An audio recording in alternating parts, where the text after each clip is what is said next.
Hello everyone, আসসালামু আলাইকুম সবাইকে। আজকে প্রচণ্ড পরিমাণের গরম পড়েছে আর আমি এই গরমের মধ্যে বেরিয়ে গেছি একটা কাজে। আর আমি একদম ঠিক দুপুরবেলা বের হয়েছিলাম, ঠিক দুপুর 2টোর দিকে বের হয়েছি। তো আমি কাজ শেষ করে চলে এসেছি একটা রেস্টুরেন্টে দুপুরের খাবার খেতে। যেহেতু দুপুরবেলা বের হয়েছিলাম তাই প্রচণ্ড পরিমাণে ক্ষুধাও লাগছিল।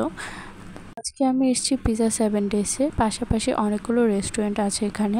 পিজা 365 হয়তো অনেকেই চেনেন যারা নরসিংদীবাসী আছেন। পিজা 365-এর পাশে অনেকগুলো রেস্টুরেন্ট একই রকম দেখতে করা হয়েছে, মানে একই রকম ডেকোরেশনের।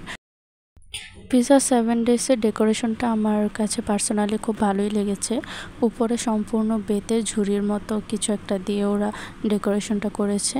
আর সবচেয়ে যেটা ভালো লেগেছে, গরমের মধ্যে সবচেয়ে বেশি ফ্যান অথবা এসি। এখানে যদিও বা এসি নেই, কিন্তু প্রত্যেকটা সিটের মাথার উপরে একটা করে ফ্যান আছে, যেটা খুব স্বস্তি দেয় এই গরমের মধ্যে। তো চলে এসছে আমার খাবার। আমি অর্ডার করেছিলাম হচ্ছে নাগা বার্গার। এটার প্রাইস ছিল 160।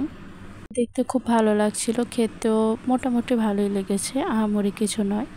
তো খাওয়ার আগে কম বেশি সবাই যেটা করে সেটা হচ্ছে খাবার নিয়ে একটু ঢংঢাং, একটু ফটোশ্যুট বা একটু ভিডিও। আমিও সেটাই করে নিচ্ছি।